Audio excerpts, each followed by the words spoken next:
Mr. Arvind Kejriwal, the young leader of Aam Aadmi Party, has just been arrested and kept in custody of Delhi police. During the last 2 years, this party has been accused of taking bribes from the wine merchants of Delhi area.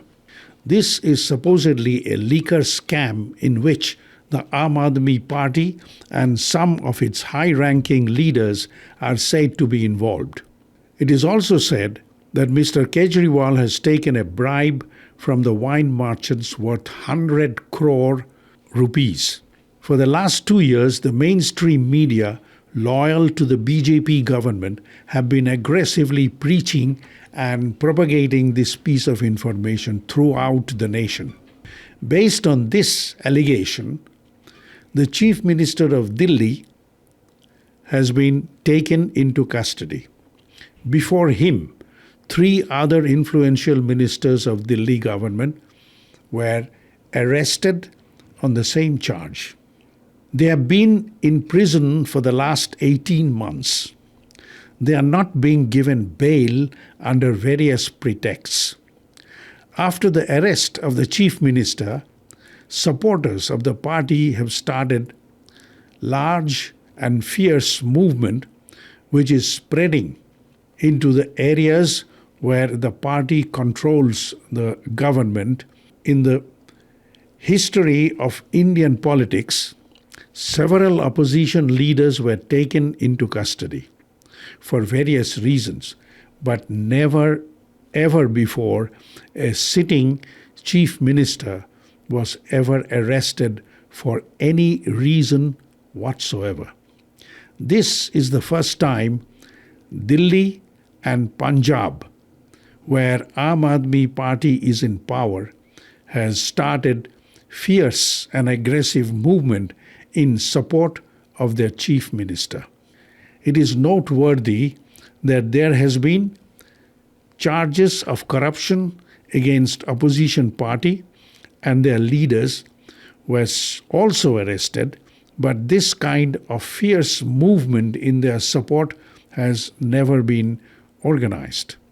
The resistance movement has reached a point where governments of 2 Western countries like Germany and United States have issued statements on the news of Chief Minister's arrest. This news item has also been publicized in their respective mainstream media. The government stated that this arrest is against the democratic principle. They expressed hope that the dispute will be resolved through democratic means. Never influential governments of the Western countries ever issued any statement criticizing ill treatment of opposition leaders of India.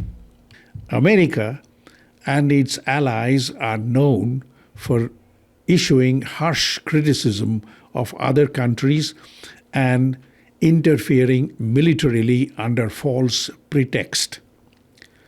Their criticism and military intervention do not link to right or wrong issues. Instead, it depends far more on whether their economic interest is secured or not. Whenever their economic interest is endangered, they intervene militarily without hesitation. For the last 75 years, throughout the world, about 260 armed conflicts have been recorded. Of that, 245 have been instigated by America and its NATO allies. The current conflict between Russia and Ukraine and Palestine and Israel are products of Western economic interest. It may be asked, what is the relationship between all these comments and Delhi Chief Minister being taken into custody?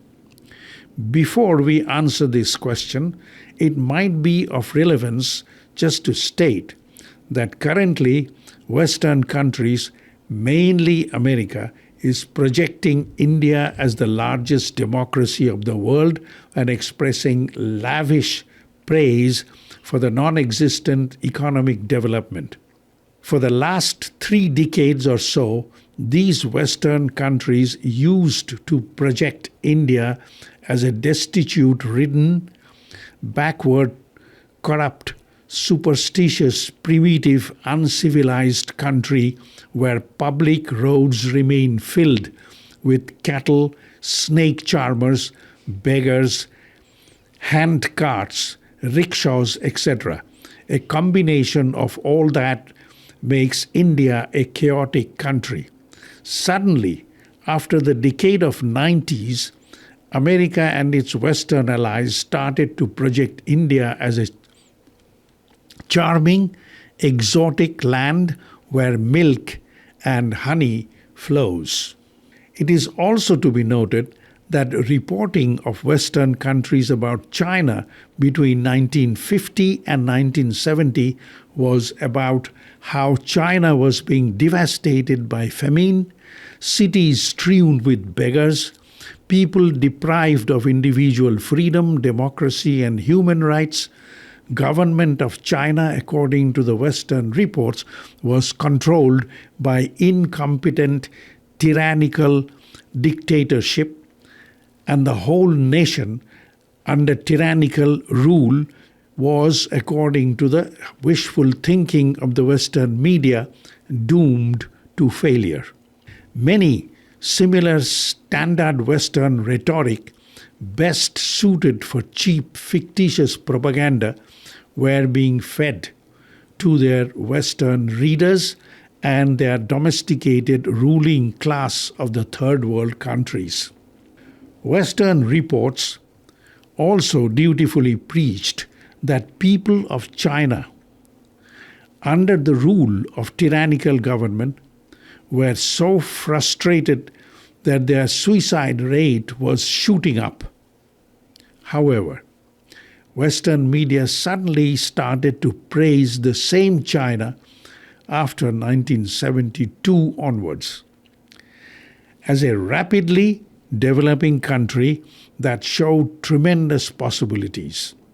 The country that showed tremendous possibilities, the nation was inhabited by a disciplined workforce that had all the means of becoming a highly prosperous nation. So, the question was, what was the reason for sudden turnaround on reporting about Chinese society? The reason why from 1972 onwards, reporting suddenly changed from China being a hell in the human civilization to a paradise in making, and the same happened on India from 1990 onwards, was somewhat similar. Just about that time, in 1990, the Indian government allowed access of the Indian consumers' market to the Western corporates. Regarding China, in 1972, the then American President Nixon visited China. Both countries, India and USA, came to an understanding of allowing the US multinational corporations to invest in China and gain access to the developing consumers' market. Soon after reaching such an understanding, the line of reporting of the Western corporate media changed dramatically. That explains why there was a somersault of the Western corporate media.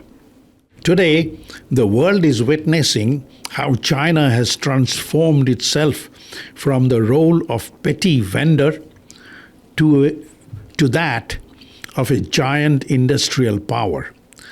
Superior quality of Chinese leadership invested their talent, resources, and time to develop a disciplined workforce and completely reshaped and transformed the quality of their human resources through indigenous schooling.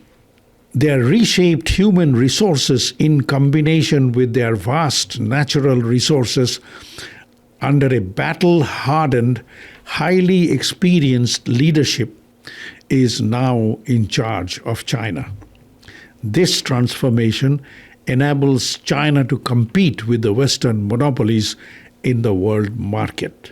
This is a problem for the West, and they have come to realization that they are in no position to compete with China in the international market. Therefore, to maintain their influence and upstart role in the world, it is essential to contain China both economically and militarily.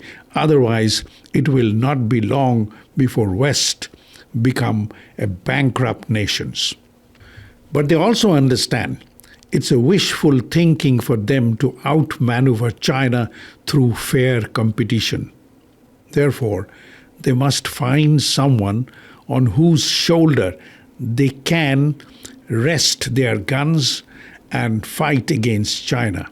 During the last 200 to 300 years, this was precisely the role of the West. British established their vast empire with the help of India's human and natural resources. The current power and position of the West is resting over South Asia, mainly India, and African countries' wealth. The West has established control over the national wealth of poor countries in collaboration with their ruling class. Such exploitative relations are forged under the facade of international agencies, a network of deception and deceit. Can such information be connected to the arrest of Mr. Kejriwal, the Chief Minister of Delhi? Most definitely there is a connection. A prerequisite for understanding this connection is to realize that USA and its Western allies are becoming more and more aware of the competition originating from China. But as the situation is now, the West has simply lost its ability to compete. Whoever dominated the world scenario for the last 2 centuries will try desperately to cling onto power. Now that there is a new player, China, in the world scenario, USA and its allies are in no position to dominate. They have neither the human nor natural resources required for the kind of domination they have been exercising in the past.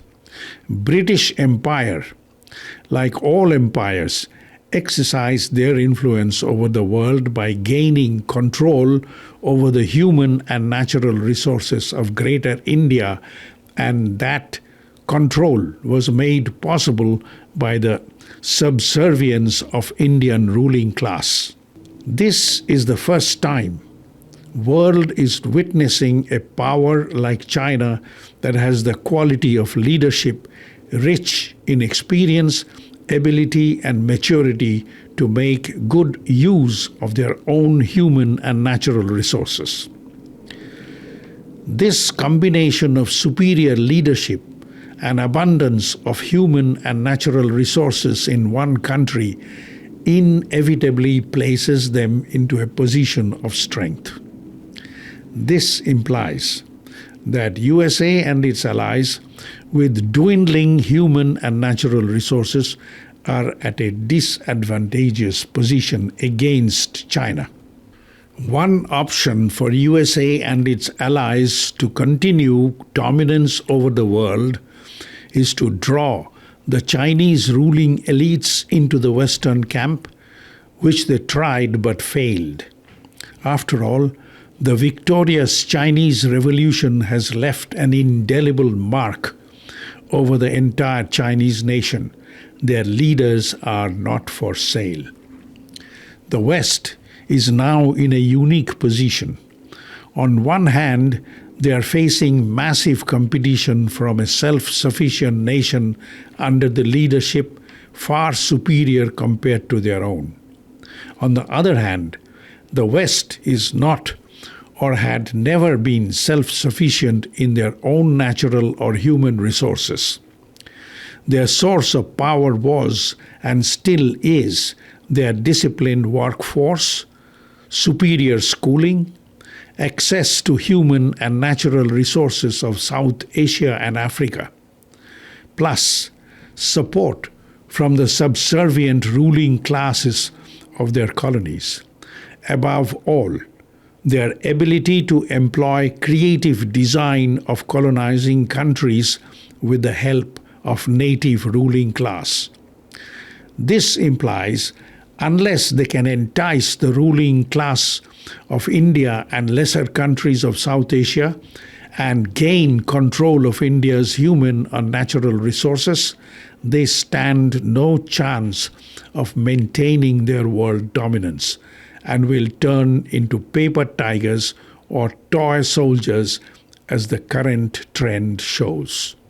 The Bengali novelist Sharath Chandra Chattopadhyay once wrote, "Those who are deprived and neglected, those who are forced to sacrifice and get nothing in return, whose tears society never bothers to account for, they are the one who gives me voice. They have deputed me to convey complaints of one human community to another class of human being." Right from the beginning, the Aam Aadmi Party has not just proposed to concentrate and focus on the conditions of the underclass, but worked honestly and diligently to protect their needs and interests.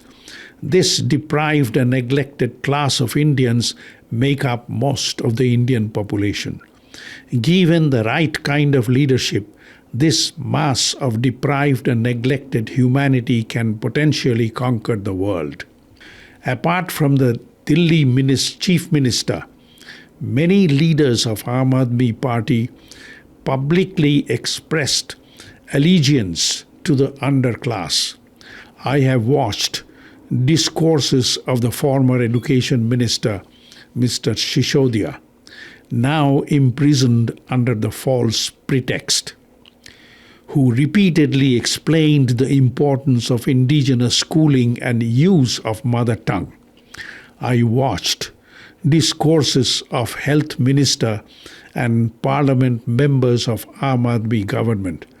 Their concept and plans of involving the majority underclass of India and their initiatives and drives in engaging the underclass in improving schools, hospitals, small businesses, government services, job creation, and public involvement in infrastructure development seemed products of highly competent leadership. India has all the resources and ingredients to become one of the most influential countries in the world. In fact, just about 2 centuries ago, India's contribution to the world GDP was more than 30%. This shows that India as a nation has the ability and the substance to regain that capacity. What is lacking is the leadership of the right kind. Considering the quality of leadership that Aam Aadmi Party has exhibited during the last 10 years of its existence shows that this leadership has tremendous potential. And this kind of leadership comes once in several centuries in the history of a nation. A self-interest seeking but visionary leadership of USA and its allies seem to have realized, based on their long experience in subjugating other countries, the potential of Aam Aadmi Party in Indian politics. In pursuit of their own interest, Western Bloc might be trying to make history repeating itself. Their hidden agenda might be to rebuild the relationship with local power structure as in the past. to gain access to India's vast natural and human resources. This essential tool may help to economically confront and militarily fight China to the last Indian. More than ever, now is the time when West is desperate to flirt with India to regain its declining power. There is little doubt AAP leadership is well aware of these political dynamics. Whether AAP will allow history to repeat itself for yet another couple of centuries by flirting with the declining West, which was the trend since 1947, is for history to decide. If you like what you see and hear, please subscribe and ring the bell.